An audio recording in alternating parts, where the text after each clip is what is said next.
Audit mutu internal perlu perencanaan yang matang.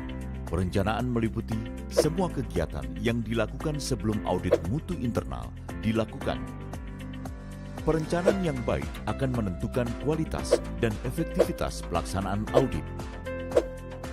Pelaksanaan audit dipimpin oleh seorang penanggung jawab yang ditentukan oleh institusi. Mulai dari permintaan audit dari klien sampai pendistribusian laporan audit, ada beberapa langkah dalam perencanaan AMI. Langkah pertama, harus ada keputusan manajemen perguruan tinggi tentang kebijakan pelaksanaan audit mutu internal. Karena 1. Audit dilakukan berdasarkan siklus SPMI. 2. Audit dilakukan berdasarkan penugasan atau permintaan pimpinan institusi. Untuk itu ada 3 pembagian peran dalam perencanaan AMI. Pimpinan institusi yang menetapkan kebijakan tentang SPMI atau AMI, unit penjaminan mutu yang menyusun mekanisme AMI, instrumen, lingkup, dan melatih auditor mutu internal. Auditor mutu internal mempelajari mekanisme AMI, lingkup, dan area, berkoordinasi dengan partner, dan melakukan audit dokumen dan lapangan. Kebijakan AMI 1. Dapat dituangkan dalam dokumen kebijakan SPMI atau dokumen tentang pola pengelolaan institusi. 2. Berisi tentang pernyataan komitmen institusi untuk melaksanakan AMI secara periodik. 3. Dapat mengacu pada berbagai praktek baik atau mengembangkan sistem sendiri. Mekanisme AMI 1. Dapat dituangkan dalam dokumen manual SPMI atau prosedur operasional baku POB. 2. Proses audit mutu internal mengikuti kaidah urutan proses PPEPP. 3. Harus dipastikan bahwa auditor AMI yang bertugas, kompeten, dan ada surat tugas. Auditor mutu internal, learning by doing. 1. Selalu proaktif meningkatkan pengetahuan tentang AMI, mekanisme, lingkup, jadwal, dan lain-lain. 2. Meningkatkan wawasan tentang lingkup dan area AMI, keorganisasian institusi, sistem manajemen, dan lingkup tugas unit dan person. 3. Berkoordinasi dengan partner dan melakukan audit dokumen maupun lapangan. Siklus audit mutu internal. AMI dilanjutkan dengan penentuan auditor yang akan mengaudit dokumen dan mengaudit lapangan. Hasilnya, dalam bentuk laporan hasil audit ini menjadi bahan bagi dasar kebijakan AMI. Begitu seterusnya. Langkah kedua kegiatan AMI adalah 1. Penentuan tujuan audit. 2. Penentuan lingkup dan area audit. 3. Penentuan individu yang bertanggung jawab pada pelaksanaan audit. Catatan, AMI berdasarkan risiko atau risk-based audit dilakukan berdasarkan hasil audit sebelumnya atau hasil evaluasi diri. Audit mutu internal adalah proses pengujian yang sistematik, mandiri, dan terdokumentasi untuk memastikan pelaksanaan kegiatan di perguruan tinggi sesuai prosedur dan hasilnya sesuai dengan standar untuk mencapai tujuan institusi. Audit mutu internal bukanlah asesmen atau penilaian, melainkan pencocokan kesesuaian antara pelaksanaan dengan perencanaan suatu kegiatan atau program.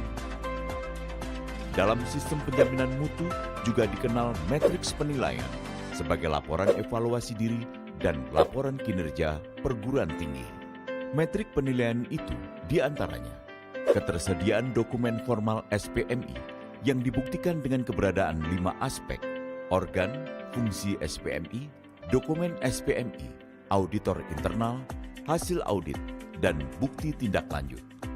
Perguruan tinggi telah menjalankan SPMI yang dibuktikan dengan keberadaan 5 aspek, memiliki standar yang melampaui dari SNDikti, dan menerapkan SPMI berbasis risiko, risk-based audit, atau inovasi baru. Perguruan tinggi telah menjalankan SPMI yang dibuktikan dengan keberadaan 5 aspek, memiliki standar yang melampaui dari SNDikti. Perguruan tinggi telah menjalankan SPMI yang dibuktikan dengan keberadaan 5 aspek. Perguruan tinggi telah menjalankan SPMI namun belum mencakup seluruhnya.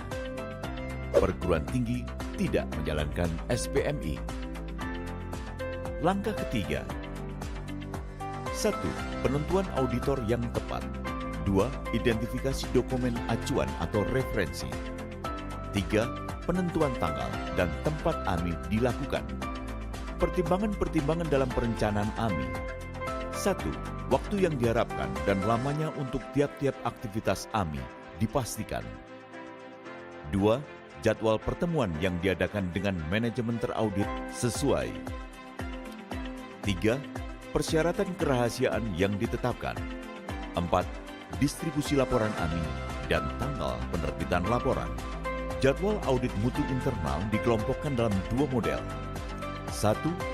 Audit mutu internal sesuai siklus SPMI. Frekuensinya periodik atau semesteran, tahunan. Kegiatan audit di bawah kendali klien dan penanggung jawab pelaksana AMI. Tujuannya memeriksa standar, hasil dan proses, mengidentifikasi masalah, mencari penyelesaian masalah. 2. Audit mutu internal penugasan. Frekuensinya tidak periodik. Kegiatan audit di bawah kendali klien. Tujuannya sesuai permintaan klien, mencari penyelesaian masalah. Penentuan jadwal audit. Jadwal audit harus mencakup 1. Unit yang akan diaudit. 2. Tanggal pelaksanaan. 3. Tempat pelaksanaan. 4. Tim auditor yang bertugas. Format daftar tilik agar dapat membantu auditor AMI dalam bertugas, maka daftar tilik harus 1. Informatif. 2. Mudah dipahami. 3. Sesuai dengan lingkup dan area audit. 4.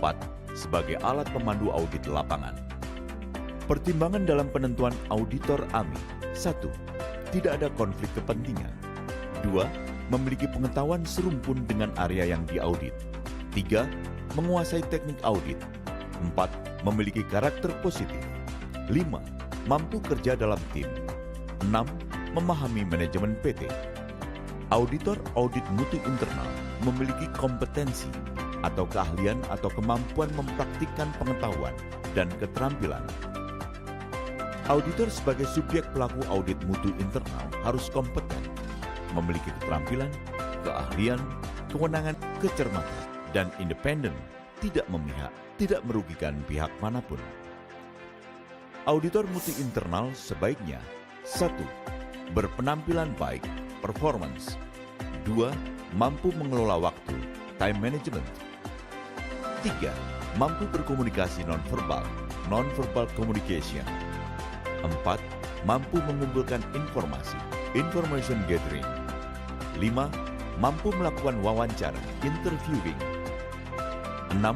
Mampu mendengar dan bertanya, listening and questioning. 7. Mampu melakukan pengamatan, observation. 8. Mampu mencari dokumen, document search. 9. Mampu membuat catatan, note taking. 10. Mampu menyusun laporan, report writing. 11. Memiliki keterampilan presentasi, presentation skills. 12. Memiliki keterampilan mengelola umpan balik, feedback skills. 13. Memiliki kemampuan manajemen konflik, conflict management. Instrumen evaluasi diri diperlukan agar AMI lebih fokus dan efektif.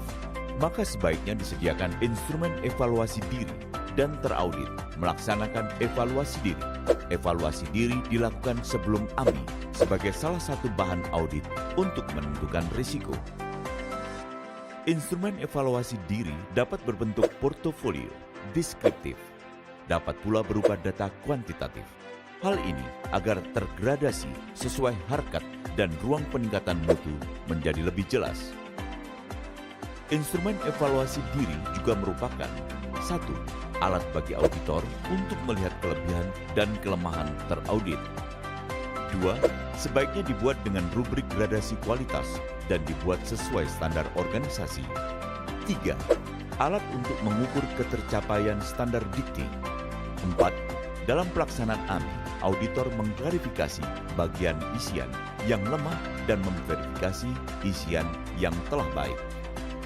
Hasil akhir perencanaan audit mutu internal yang baik akan menunjukkan adanya kepastian kegiatan audit mutu internal dan semua pemangku kepentingan siap untuk melakukan audit mutu internal dengan tepat waktu sesuai kesepakatan.